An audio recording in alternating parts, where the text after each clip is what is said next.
Hi, my name is Michelle Sesker, and today I'm going to be presenting my final project for my effective methodologies for science and math in instruction course.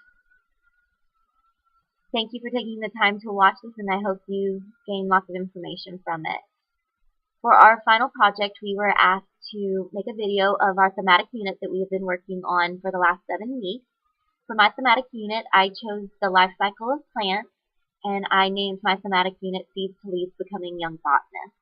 It is for a first grade classroom, but it can be adjusted to work with pretty much any elementary grade level. The rationale behind teaching this unit is to teach and help students understand the world around them. Plants are such an essential part of the earth and the ecosystem, and it's necessary for students to be able to identify the plants and their plant parts. This hands-on 3-week science unit invites students to explore plant growth and survival. During this unit, students ask questions and devise ways to find answers as they discover why plants are important to us and to the environment. With this unit, I want to provide an opportunity for students to extend their prior knowledge of experience with plants while they work with the skills of science and math. I want students to learn to ask questions, describe things in detail, and carry out experiments and draw conclusions from what they get from these experiments. Thematic units are a great way for teachers to tie in curriculum across the subject areas.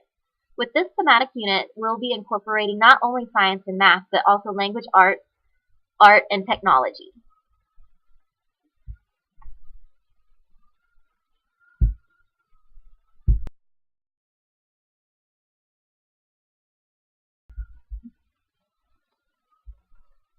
At the end of the unit, students will have created a life cycle of plant portfolio book.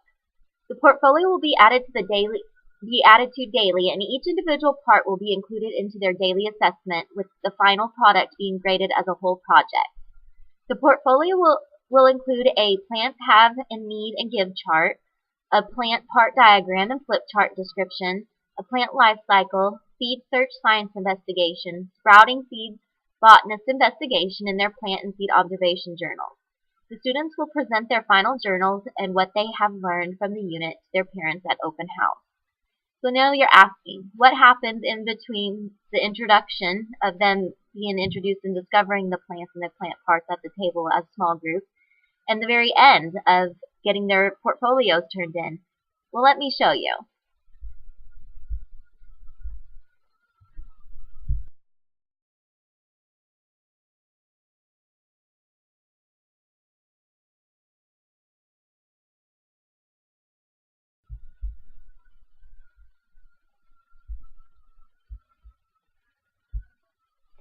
To introduce this unit, the class will begin by separating into groups at tables that will have plants on them.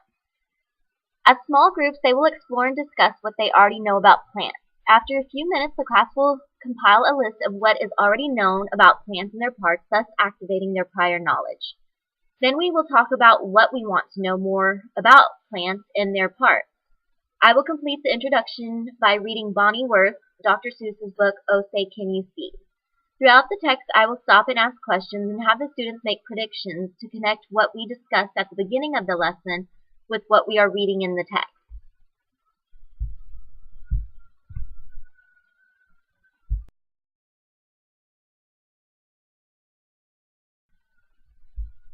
The first thing I wanted to create was an interactive science board. I love how thematic units can bring learning to life. There are so many wonderful ways for teachers to provide hands-on experience for their students to obtain information about what they are learning. The interactive science board that I created ties in with the portfolio projects that the students will be creating and adding to each week. This is a great way for students to work as a group to gain information, then go back to their seats and work on the portfolio project independently. To create the board, I needed blue bulletin board paper, green border, brown fabric, green, white, and yellow bulletin board paper and construction paper. With the green bulletin board paper, I twisted it up to make vines and leaves, and I used the white to create the roots for the plant. I also used purple foam to create the bulbs of the plant.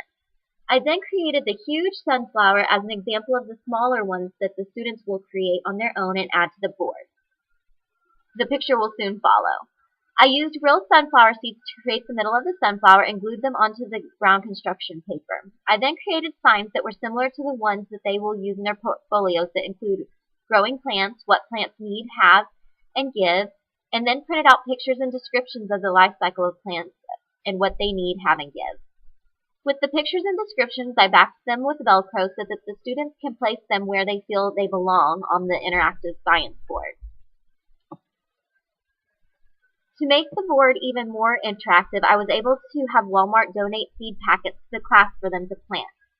They were also nice enough to donate planters for us to use in the classroom. This provided students a hands-on learning activity that got them excited to see the seeds grow and develop through their life cycle.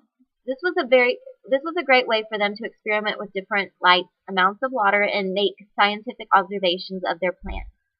I would assess them on the science experiment through observation, group interaction, and through their daily scientific journals marking the progress of the growth of their plants.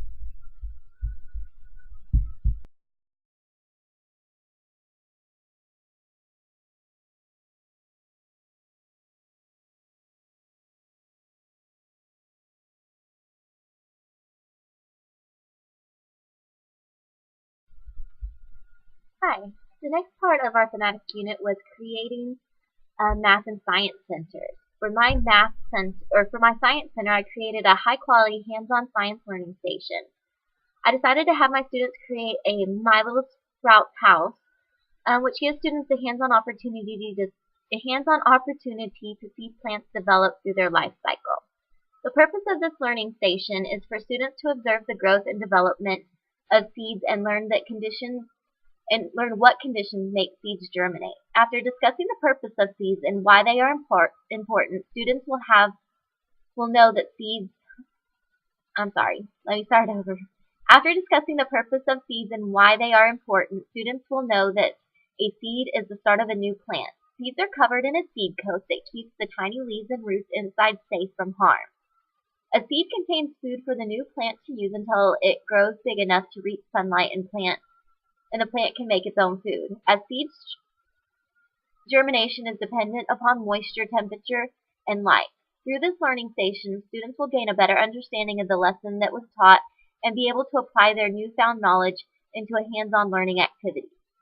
Students will observe their sprout houses each day and write their observations on their All About the Plant Life Cycle observation form. On this observation form, they are expected to write what they observe every day along with drawing a picture of their observations. The students will be assessed on their drawing and writing of the growth process from seed to plant.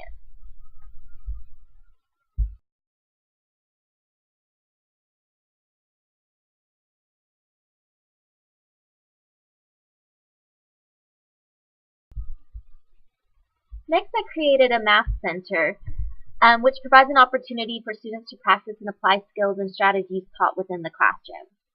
When teachers are designing centers, they need to make sure that they are an integral part of the daily instruction for all students, provide meaningful and independent practice based on the standards, curriculum objectives, and the student's needs. It needs to be differentiated to meet the needs of all students and hold students accountable for the work in which they are engaged and allow teachers to assess students' math skills, strategies, and understanding.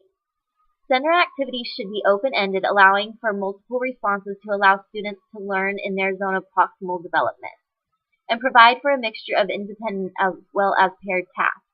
To go along with this thematic unit, Seeds to Leaves, Becoming Young Botanists, I have come up with 5 workstations that students will rotate through during the week. 2 of the rotations will be self-correcting math flowers. Using popsicle sticks painted green, foam letters, pinto beans, glue, markers, ice cube trays, and jiffy strips, I created flowers with addition and subtraction problems on the flower and buried the stick into the pinto beans with the answer on the bottom of the popsicle stick. Students will use a recording sheet to write the problem and check themselves with the answer. Counters will be available for students that need manipulatives to help solve the problem. For the third rotation, that students will go to, it'll be an inchworm measurement center where students will practice non-standard measurement using worm rulers to measure garden tools. They will then record their measurements on recording sheets provided. The materials needed for this activity include worm rulers, cut out and laminated, garden tools, which will also be cut out and laminated from paper, and recording sheets. As a fourth rotation for this unit, it will include measuring objects around the room using gummy worms. Again, this is a non-standard measurement activity where students will use worms to measure out objects found in the classroom and record their findings. For this rotation, the materials needed are gummy worms, objects found in the classroom, and recording sheets. The last rotation will have students sequencing caterpillars and worms from smallest to largest. Materials needed for this rotation are caterpillars and worm sheets for kids to color and cut out, sentence strips for them to sequence the caterpillars and worms on, markers, glue, and scissors. Math centers are a powerful way to reach students for all learning styles.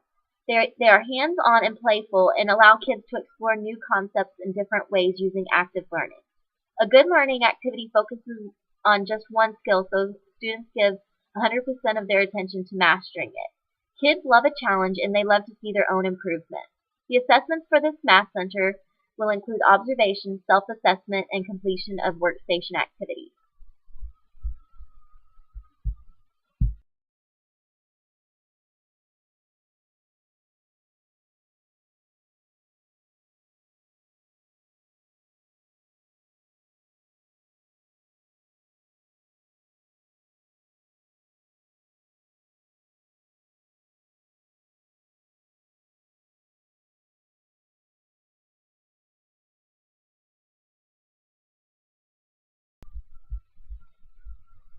Another part of our thematic unit was creating a parent family night to go along with our thematic unit.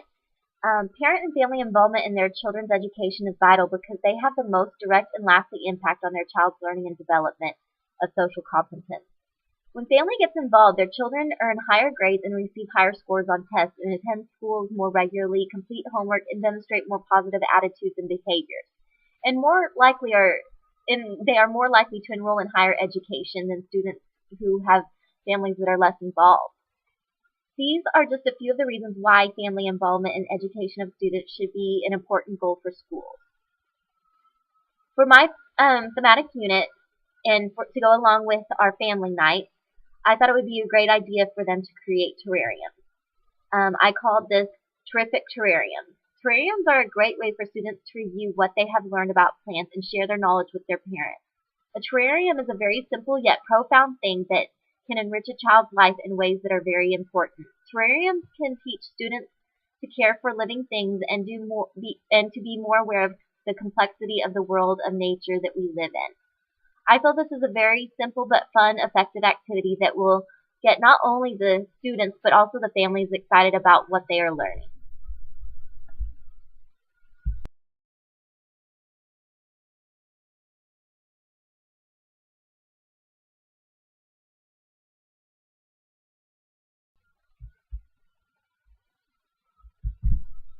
At the end of the unit, the class will take a field trip to the local farm or farmer's market so that they can get a first-hand look at plant life cycle and be able to sample products produced by seeds. Providing the students a first-hand experience will reinforce what they learned in the classroom and see how it ties into their everyday life. The more you can bring learning to life, the more memorable the lesson will become. I want to thank you for taking the time to watch my video, and I hope that you soon have a class that will be on their way to becoming young botanists.